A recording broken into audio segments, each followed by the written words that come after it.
નમસ્કાર મિત્રો, અમારી ચેનલ ધર્મા કર્મા સ્ટોરી ગુજરાતીમાં તમારું સ્વાગત છે।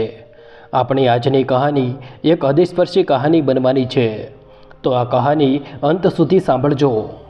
દરેક મા બાપનું સપનું હોય છે કે તેમના બાળકો ભણી ગણીને જીવનમાં સફળ થાય, પરંતુ ક્યારેક સફળતા અને અંતર વચ્ચે સંતુલન જાળવવું મુશ્કેલ બની જાય છે। વિનીતાજી અને અખિલેશે પણ પોતાના દીકરાઓ માટે મોટા મોટા સપના જોયા હતા, પરંતુ જ્યારે દીકરો ઉડાન ભરે છે ત્યારે માની આંખો વારંવાર ખાલી આકાશને જોતી રહી જાય છે। આ જ વાર્તા છે વિનીતાજીની, એક માની અને એક સાસુની, જે પોતાની સાચી સાબિત કરવાની જીદમાં કદાચ પોતાને ગુમાવી દેત જો નસીબે એક નવો વળાંક ન લીધો હોત। વિનીતા અને અખિલેશજીને બે દીકરા હતા, મોટો દીકરો પ્રભાત અને નાનો દીકરો સાર્થક। અખિલેશજીનો પોતાનો હોટલનો બિઝનેસ હતો, જેને આગળ જતાં પ્રભાત અને સાર્થકે પણ સંભાળવાનો હતો, કારણ કે બિઝનેસ ઘણો મોટો હતો। તેમણે પોતાના બંને દીકરાઓને સારું ભણાવ્યા ગણાવ્યા હતા।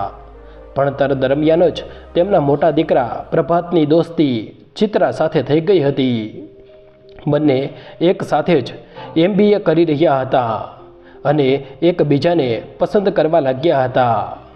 ભણતર પૂરું થતાં જ પ્રભાતને સારી મોટી કંપનીમાંથી જોબની ઓફર આવવા લાગી અને પેકેજ ખૂબ વધારે હતું, જેનાથી પ્રભાતને પણ લાલચ થઈ રહી હતી અને હવે તેને લાગતું હતું કે બિઝનેસમાં જેટલી મહેનત છે તેનાથી ઓછી મહેનતમાં સારી એવી આવક તો જોબ કરવાથી થઈ જશે।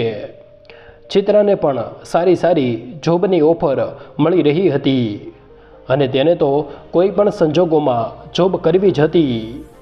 પ્રભાતે પણ એક સારી કંપનીમાં સારા પેકેજ પર જોબ જોઈન કરી લીધી। મા બાપે વિચાર્યું કે ચાલો બાળકનું થોડા દિવસ નોકરી કરવાનું મન છે તો કરી લેવા દઈએ, ત્યાર પછી તો પોતાનો આટલો મોટો બિઝનેસ છે જ ને, તેને તો પ્રભાત અને સાર્થકે જ સંભાળવાનો છે। સાર્થક પણ પોતાનું ભણતર કરી રહ્યો હતો।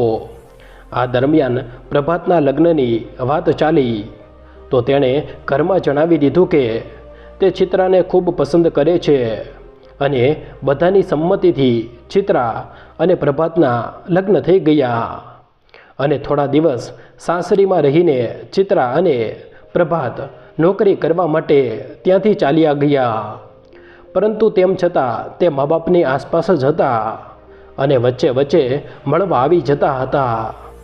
પરંતુ આ દરમિયાન ચિત્રાએ વિદેશમાં ક્યાંક જોબ માટે અરજી કરી દીધી હતી અને ઘણા મોટા પેકેજ પર તેની જોબ લાગી ગઈ હતી। તેણે પ્રભાતને પણ પ્રયત્ન કરવા માટે કહ્યું તો પ્રભાતે પણ વિદેશમાં જોબ માટે પ્રયત્ન કર્યો। ઘણી સરળતાથી ઘણા મોટા પેકેજ પર તેની પણ નોકરી વિદેશમાં લાગી ગઈ। હવે પ્રભાત અને ચિત્રા હંમેશા માટે વિદેશમાં સેટલ થવા માંગતા હતા, પરંતુ પ્રભાતના મા બાપ નહોતા ઈચ્છતા કે પ્રભાત વિદેશમાં સેટલ થાય। અખિલેશજી અને વિનીતાજીનું કહેવું હતું કે અહીં આટલી પ્રોપર્ટી છે, આટલો મોટો બિઝનેસ છે, એકલો સાર્થક તો બધું સંભાળી નહીં શકે, તમે બંને અહીં રહીને પોતાનો બિઝનેસ સંભાળો। બિઝનેસ મેનેજમેન્ટની ડિગ્રી લીધી છે, તેનાથી બીજાનો બિઝનેસ સંભાળવા કરતાં સારો છે કે પોતાના બિઝનેસને આગળ વધારો, પોતાના ભણતરનો ઉપયોગ પોતાના ઘરમાં કરો। પરંતુ પ્રભાત અને ચિત્રા કંઈ પણ સાંભળવા તૈયાર ન હતા। આખરે પ્રભાત અને ચિત્રા મા બાપની વાત ન માનીને વિદેશમાં સેટલ થઈ ગયા અને તેમણે પણ મન બનાવી લીધું હતું કે હવે તેમને ભારત પાછા નથી આવવું, બસ ક્યારેક ક્યારેક મા બાપને મળવા આવી જશે। તેમનું પેકેજ ખૂબ સારું હતું અને તેમને કોઈ ચિંતા પણ ન હતી, પરંતુ આ વાતથી વિનીતાજી અને અખિલેશજીનું દિલ તૂટી ગયું।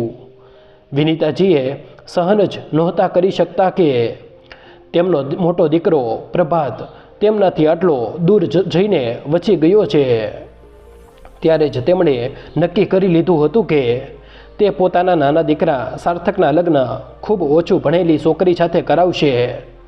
તેમના મનમાં એ વાત ઘર કરી ગઈ હતી કે વધુ ભણેલી છોકરી ઘરને તોડી દે છે અને દીકરાને મા બાપ, ભાઈ બહેન અને પરિવારથી અલગ કરી દે છે.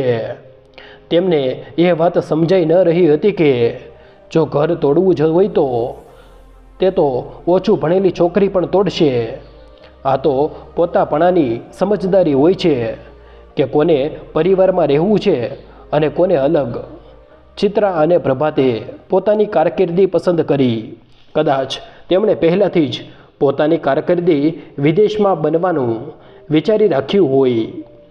હવે પ્રભાત અને ચિત્રા પતિ પત્ની છે તો દેખીતી વાત છે કે તે પોતાના જીવન સાથી સાથે જ રહેશે.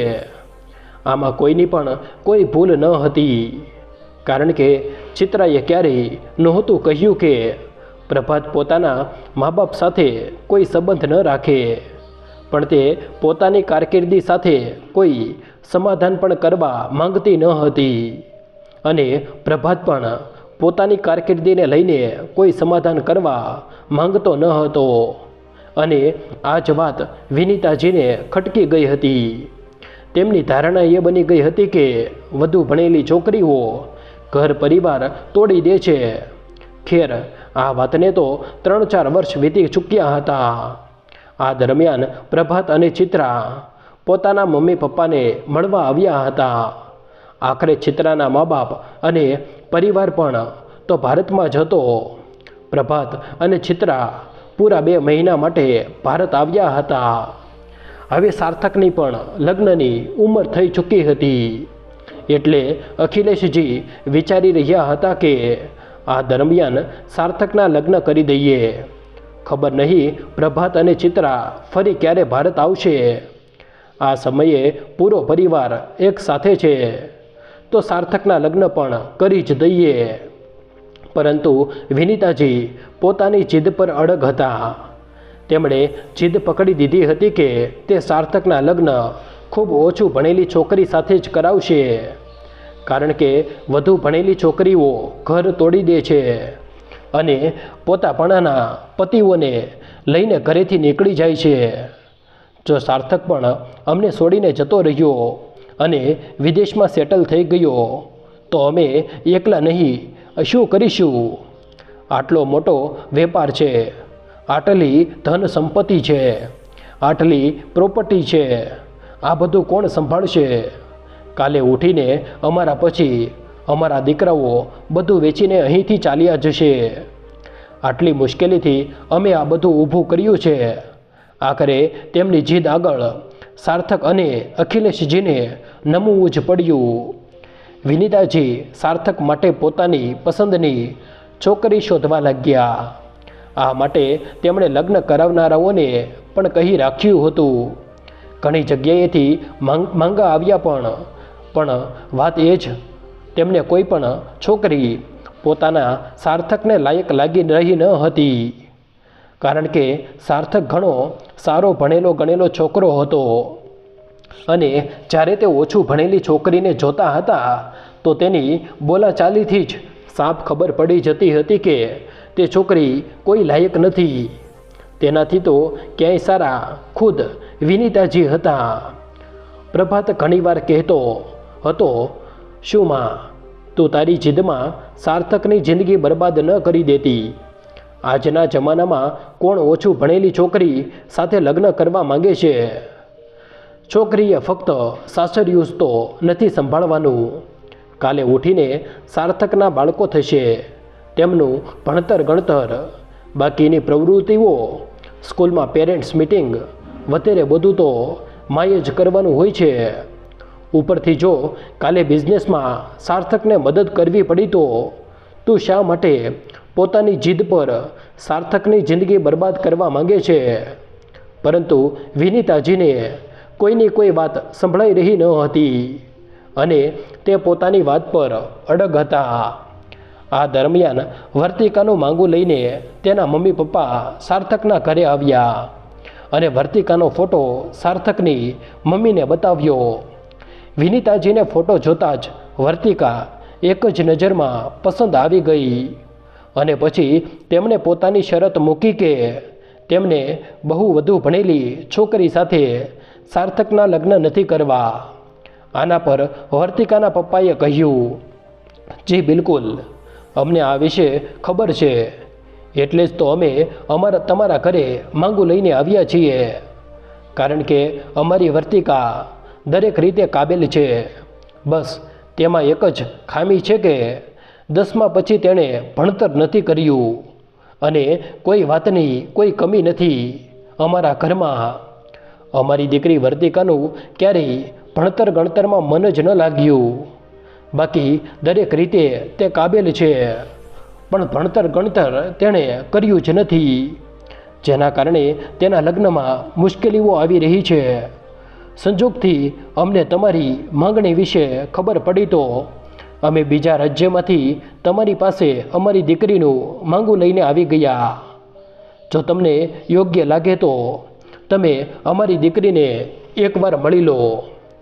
વિનીતાજીને બધું જ યોગ્ય લાગી રહ્યું હતું અને તે વર્તિકાને મળવા માટે ચાલ્યા ગયા અને વર્તિકા પહેલી જ નજરમાં તેમને પસંદ આવી ગઈ.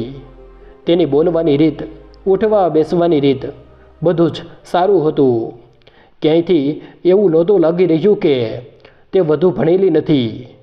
તે પૂરા આત્મવિશ્વાસમાં હતી અને દરેક રીતે કાબેલ પણ લાગી રહી હતી. દેખાવમાં પણ ખૂબ સુંદર અને સુશીલા લાગી રહી હતી. વર્તિકાનો ઘર પરિવાર પણ વિનીતાજીને બિલકુલ પસંદ આવી રહ્યો હતો. માતા પિતા, 2 ભાઈ અને એકની એક બહેન. વર્તિકા ધન દોલતની પણ કોઈ કમી ન હતી. સારી એવી બિઝનેસ ફેમિલી હતી. વિનીતાજીને આ સંબંધ સાર્થક માટે યોગ્ય લાગ્યો. સાર્થકને પણ વર્તિકા પસંદ આવી ગઈ હતી અને વિનીતાજીએ પોતાની તરફથી સંબંધ પાકો કરી દીધો. પરંતુ અખિલેશજીએ કહી દીધું હતું કે જુઓ, આપણા રાજ્ય અલગ અલગ છે અને બીજા રાજ્યમાં આવીને લગ્ન કરવામાં અમને ખૂબ મુશ્કેલી પડશે, એટલે તમે લોકો જ અમારા રાજ્યમાં આવીને લગ્ન કરી લો.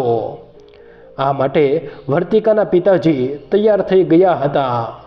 આખરે છોકરાવાળાઓની વાત માનવી જ પડે છે અને આટલી મુશ્કેલીથી તો વર્તિકા માટે સંબંધ મળ્યો હતો અને આ રીતે થોડા દિવસોમાં વર્તિકા સાથે સાર્થકના લગ્ન થઈ ગયા અને વર્તિકા સાર્થકના ઘરમાં વહુ બનીને આવી ગઈ. વર્તિકા ખૂબ સારા સ્વભાવની હતી અને તેણે પોતાનું સાસરિયું ખૂબ સારી રીતે સંભાળી લીધું હતું. વિનીતાજી ખૂબ ખુશ હતા કે તેમણે વિચારી સમજીને સાચી જગ્યાએ સાર્થકના લગ્ન કર્યા છે. પ્રભાત અને ચિત્રા પણ થોડા દિવસ ત્યાં રહીને પાછા વિદેશ ચાલ્યા ગયા હતા. એ સંતોષ સાથે કે ચાલો હવે સાર્થક અને વર્તિકા પૂરો ઘર સારી રીતે સંભાળી લેશે અને મમ્મી પપ્પાનું ધ્યાન પણ રાખી લેશે. ધીરે ધીરે વર્તિકા, વિનીતાજી, અખિલેશજી અને સાર્થકના દિલમાં પોતાના માટે ખૂબ ઊંડી જગ્યા બનાવતી જઈ રહી હતી. જે પણ વર્તિકાને મળતું તેનું દીવાનું થઈ જતું. તે આટલી સારી હતી કે બધું સારી રીતે સંભાળી લીધું હતું. તેની સાથે વાત કરીને કોઈને પણ અંદાજો નહોતો આવતો કે તે ફક્ત 10 પાસ છે. વિનીતાજી હવે સંતુષ્ટ થઈ ચૂક્યા હતા કે આવો નિર્ણય લઈને તેમણે કોઈ ભૂલ નથી કરી. સાર્થકની જિંદગી ખરાબ નથી થઈ, પરંતુ વર્તિકા સાર્થકની જિંદગી વધુ સારી બનાવી દેશે. આ દરમિયાન લગભગ 2 મહિનાનો સમય વીતી ચૂક્યો હતો કે અચાનક એક દિવસ સાંજે અખિલેશજીને ખૂબ જોરથી છાતીમાં દુખાવો થવા લાગ્યો અને તે તડફતા જમીન પર પડી ગયા. તેમનો અવાજ સાંભળીને વિનીતાજી દોડતા તેમની પાસે આવ્યા અને તેમની હાલત જોઈને જોરથી બૂમો પાડવા લાગ્યા. સાર્થક તે સમયે પોતાની હોટલ ગયો હતો. વિનીતાજીને સમજાતું ન હતું કે તે શું કરે અને તે વર્તિકાને જ બોલાવવા લાગ્યા અને જોર જોરથી કહેવા લાગ્યા, જલ્દીથી સાર્થકને ફોન લગાવો. વર્તિકા દોડતી આવી અને સસરાજીની હાલત જોઈને તે કંઈ સમજી ન શકી. વિનીતાજી બૂમો પાડી રહ્યા હતા, જલ્દી સાર્થકને ફોન લગાવો. પરંતુ વર્તિકાએ સાર્થકને ફોન લગાવવાની જગ્યાએ પોતાના સસરાજીને CPR આપવાનું શરૂ કરી દીધું અને પોતાની સાસુને કહેવા લાગી, મારા કબાટમાં એક કાળા રંગનું બોક્સ રાખ્યું છે, જલ્દીથી તેને લઈને આવો. તે દંગ રહી ગયા હતા અને બોલી રહ્યા હતા, વહુ તું પાગલ થઈ ગઈ છે કે શું? શા માટે ડૉક્ટર બની રહી છે? જલ્દીથી સાર્થકને ફોન લગાવો. મારું તો મગજ જ કામ નથી કરી રહ્યું. મને તો મારા ફોનનો પાસવર્ડ પણ યાદ નથી. જલ્દી ફોન લગાવો. પરંતુ વર્તિકા કંઈ પણ સાંભળી રહી ન હતી અને બોલી રહી હતી, જલ્દીથી મારા કબાટમાંથી બોક્સ લાવીને આપો. વિનીતાજીને કંઈ સમજાયું નહીં અને તે દોડીને વર્તિકાના કબાટમાંથી કાળું બોક્સ લઈને આવ્યા અને વર્તિકાની સામે મૂકી દીધું. વર્તિકા અખિલેશજીને CPR આપવામાં પૂરી મહેનત કરી રહી હતી અને સાથે જ વિનીતાજીને કહી રહી હતી કે હું પપ્પાજીની છાતી દબાવી રહી છું અને તમે પપ્પાજીને પોતાના મોંથી શ્વાસ આપવાનો પ્રયત્ન કરો. પપ્પાજીને બચાવવા પડશે, તેમને ગંભીર હાર્ટ એટેક આવ્યો છે. તો વિનીતાજી બૂમો પાડવા લાગ્યા અને તું શા માટે જાતે ડૉક્ટર બનવાનો પ્રયત્ન કરી રહી છે? મને સાર્થકને ફોન કરવા દે. પરંતુ વર્તિકાએ ખૂબ ઊંચા અવાજે કહ્યું, મમ્મીજી, મેં સાર્થકને ફોન કરી દીધો છે. હાલમાં તમે જેવું હું કહી રહી છું તેવું ચૂપચાપ કરો, નહીતર પપ્પાજીના જીવને જોખમ થઈ જશે. તમને સમજાતું નથી કે હું શું કરી રહી છું? વર્તિકાએ આટલા ઊંચા અવાજે કહ્યું હતું કે વિનીતાજી ચૂપચાપ અખિલેશજીને પોતાનું મોં લગાવીને શ્વાસ આપવા લાગ્યા અને ત્યાં સુધીમાં વર્તિકાએ પોતાની બેગ ખોલી અને તેમાંથી સ્ટેથોસ્કોપ અને BP મશીન કાઢીને અખિલેશજીનું ચેકઅપ કરવા લાગી. આ દરમિયાન સાર્થક ઘરે આવી ગયો, જેને જોઈને વિનીતાજીએ થોડો રાહતનો શ્વાસ લીધો કે ચાલો, સાર્થક આવી ગયો છે. વર્તિકાએ ઓછામાં ઓછું સાચા સમયે સાર્થકને ફોન તો કરી દીધો, પરંતુ વર્તિકાના હાથમાં ડૉક્ટર્સના સાધનો જોઈને તે દંગ રહી ગયા હતા કે ત્યારે જ વર્તિકાએ સાર્થકને કહ્યું, મેં જે ઇન્જેક્શનનું નામ તને મોકલ્યું હતું તે લઈને આવ્યો છે? સાર્થકે તરત જ ઇન્જેક્શન કાઢીને વર્તિકાને આપી દીધું અને વર્તિકાએ તરત જ ઇન્જેક્શન અખિલેશજીને લગાવી દીધું. આ બધું જોઈને પણ વિનીતાજીને કંઈ સમજાઈ રહ્યું ન હતું. ત્યાં સુધીમાં વર્તિકાએ કહ્યું, ચાલો પપ્પાજીને જલ્દીથી હોસ્પિટલ લઈ જવા પડશે. વિનીતાજીને કંઈ સમજાઈ રહ્યું ન હતું, પરંતુ ત્યાં સુધીમાં સાર્થક અને વર્તિકા અખિલેશજીને ઉઠાવીને ગાડીમાં સુવડાવી ચૂક્યા હતા અને બધા હોસ્પિટલ તરફ ચાલ્યા ગયા. હોસ્પિટલમાં પહોંચીને અખિલેશજીને તરત જ ICUમાં દાખલ કરવામાં આવ્યા અને વર્તિકા ડૉક્ટર સાથે અંગ્રેજીમાં કંઈક વાત કરી રહી હતી, જેને જોઈને વિનીતાજી દંગ હતા કે આ શું થઈ રહ્યું છે. પરંતુ અત્યારે પરિસ્થિતિ એવી ન હતી કે તે કંઈ પણ પૂછી શકે. તેમનું તો પોતાનું મગજ જ કામ નહોતું કરી રહ્યું.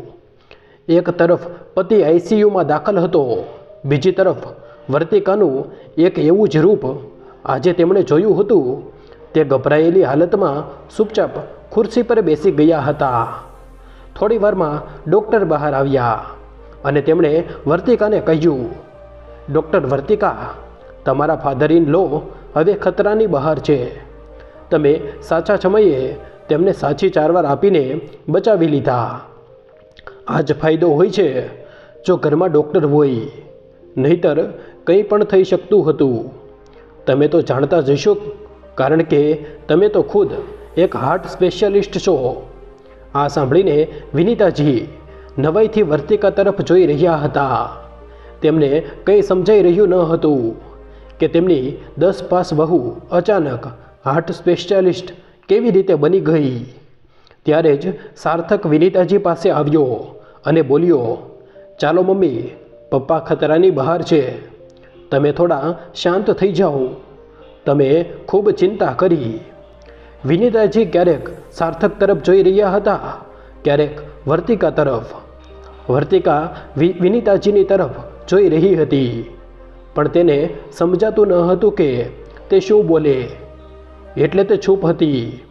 થોડા દિવસોમાં અખિલેશજી ઠીક થઈને ઘરે પાછા આવી ચૂક્યા હતા અને હવે ઘરમાં દરેક જણ શાંત હતું. અખિલેશજીની તબિયતનું સાંભળીને વર્તિકાના મમ્મી પપ્પા અને ભાઈ પણ વર્તિકાના ઘરે આવી ચૂક્યા હતા.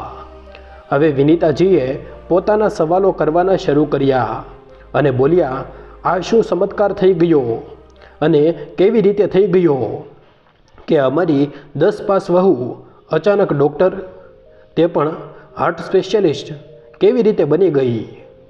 આના પર સાર્થકે કહ્યું, અરે મમ્મી, હવે શું કરવું છે? તમને વર્તિકા પસંદ છે ને? બસ આટલું જ પૂરતું છે. હવે તે વધુ ભણેલી છે કે ઓછું ભણેલી છે તેનાથી તમારે શું લેવા દેવા? આખરે તે મને લઈને વિદેશ તો સેટલ નથી થઈને.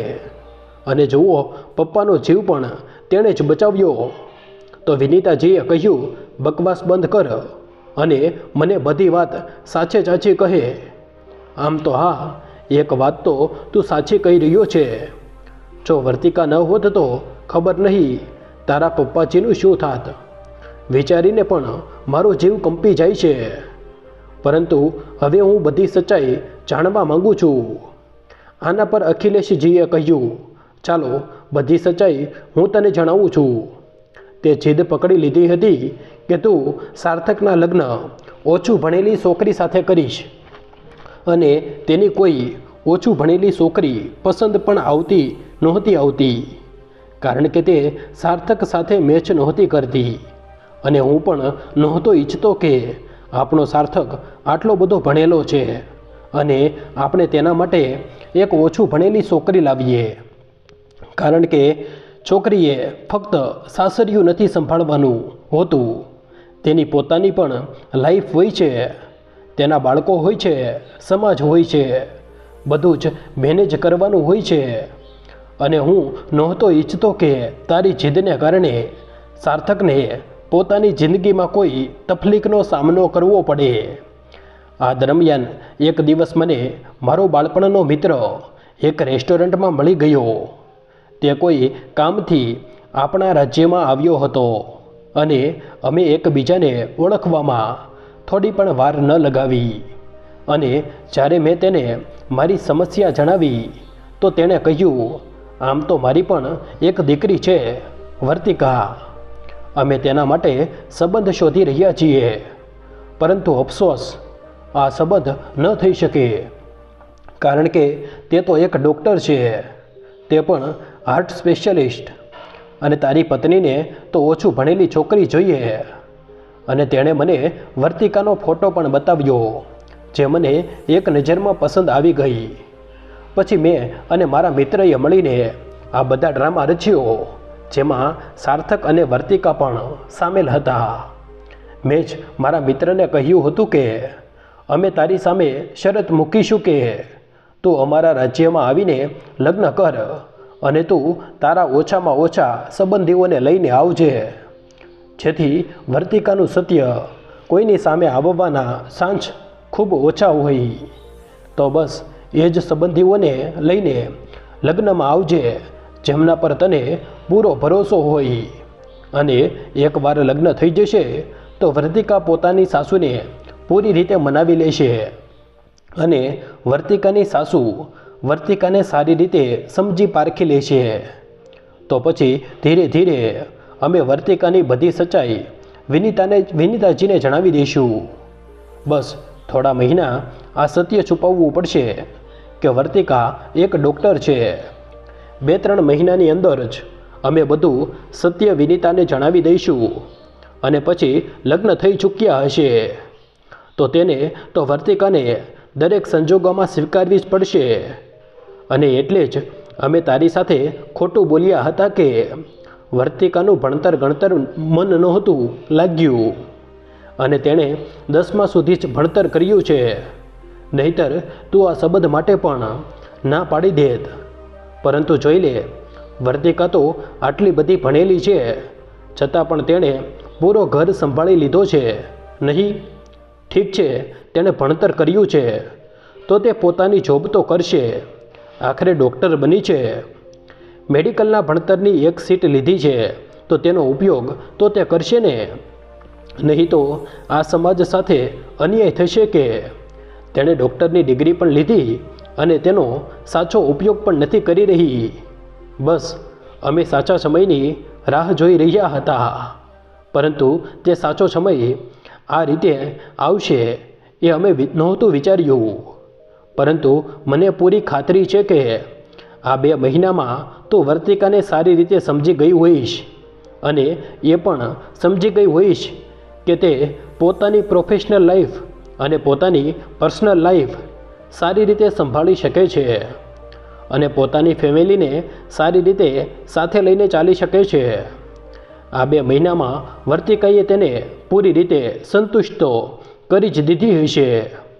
અને સૌથી મોટી વાત તો વર્તિકા ન હોત તો કદાચ આજે હું ન હોત. આ તો તું પણ માને છે નહીં? વિનીતાજીએ કહ્યું, બિલકુલ. જો વર્તિકા ન હોત તો ખબર નહીં આજે શું થાત. મને તો કંઈ સમજાઈ નથી રહ્યું. ખબર નહીં મારા મનમાં આ વહેમ કેમ બેસી ગયો કે વધુ ભણેલી છોકરીઓ ઘર તોડી દે છે અને પોતાપણાના પતિઓને લઈને મા બાપથી દૂર ચાલી જાય છે. પણ એવું નથી. આ ફક્ત મારા મનનો વહેમ છે. જો ચિત્રા અને પ્રભાત પણ આપણાથી દૂર થઈ ગયા છે તો એ તેમની જિંદગી છે. તેમણે આટલું ભણતર કર્યું છે તો તેમને પણ પ્રગતિ કરવાનો પૂરો હક છે. આપણે આપણા સપના પૂરા કરવા માટે આપણા બાળકોની ઉડાનને રોકી તો ન શકીએ ને. આ તો બસ આપણી જીદ હોય છે. કારણ કે એ વાત પણ સાચી છે કે આજ સુધી ચિત્રા અને પ્રભાતે આપણી સાથે ક્યારેય કોઈ બદતમીજી નથી કરી, પરંતુ હંમેશા આપણી ઇજ્જત કરી છે. બસ મારા જ મનમાં ચિત્રા માટે ગેરસમજ ભરાઈ ગઈ છે કે તે મારા દીકરાને લઈને વિદેશ ચાલી જાય. જ્યારે કે તે હંમેશા ફોન પર મારા હાલચાલ પૂછતી રહે છે, આપણા વિશે ખબર રાખતી રહે છે. આખરે ફક્ત મારો દીકરો તો મારાથી દૂર નથી ગયો ને. ચિત્રા પણ તો પોતાના મા બાપથી કેટલી દૂર ચાલી ગઈ છે. તેના મા બાપ પણ તો અહીં ભારતમાં જ છે ને. હા, એ તેની મજબૂરી જરૂર છે કે તે તરત આપણી પાસે નથી આવી શકતી, પણ તે ઈચ્છત તો આપણી સાથે કોઈ સંપર્ક ન રાખત. પણ એવું નથી. આટલે હું માનું છું કે મારી પણ થોડી ભૂલો થઈ છે અને જો સાચે જ મારી જીદમાં હું એક એવી છોકરીને મારી વહુ બનાવી લેત જેની સાથે સાર્થક તાલમેલ ન બેસાડી શકત તો ખબર નહીં સાર્થક ખુશ રહેત કે નહીં. અને સાથે સાથે તે છોકરી સાથે પણ અન્યાય થાત, કારણ કે આમાં તેની તો કોઈ ભૂલ ન હોત ને. કારણ કે દરેક જણ પોતાની બરાબરીનો જીવનસાથી પસંદ કરે છે. કારણ કે એક સચ્ચાઈ એ પણ છે કે જો છોકરો અને છોકરી બંને એકબીજાની બરાબરી ના હોય તો સંબંધમાં વધુ સારો તાલમેલ રહે છે. પરંતુ હા, તમે લોકો તો ખૂબ ચાલાક નીકળ્યા. પોતાના મનનું પણ કરી લીધું અને મને ગંધ પણ ન આવવા દીધી.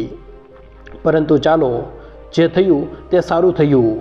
અને સૌથી મોટી વાત, મારી નાની વહુ ડૉક્ટર છે. આ વાત તો હજી કોઈ જાણતું જ નથી, પણ હવે હું બધાને જણાવીશ કે મારી નાની વહુ ડૉક્ટર છે. આ દરમિયાન પ્રભાત અને ચિત્રા પણ પોતાના પપ્પાની તબિયતને કારણે ઘરે આવી ગયા હતા અને તે લોકોએ કહ્યું, ચાલો.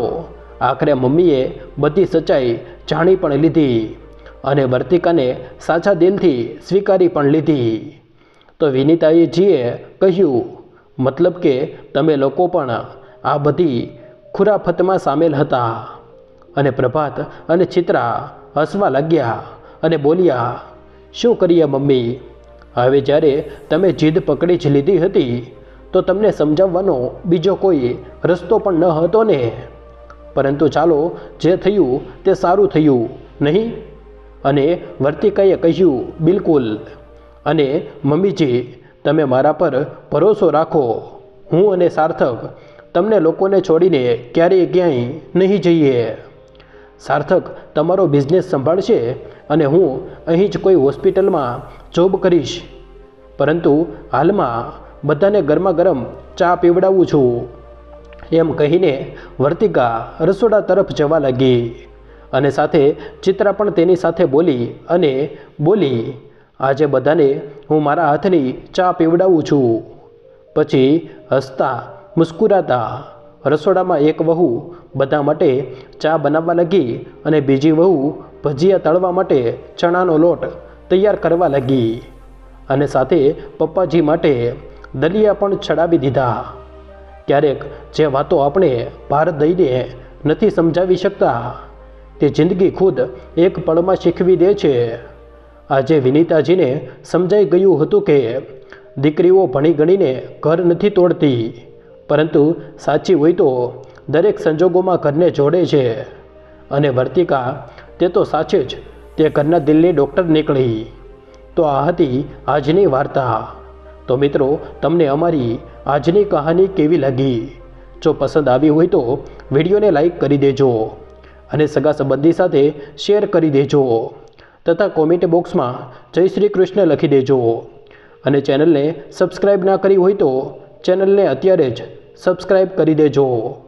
જય શ્રી કૃષ્ણ. ધન્યવાદ.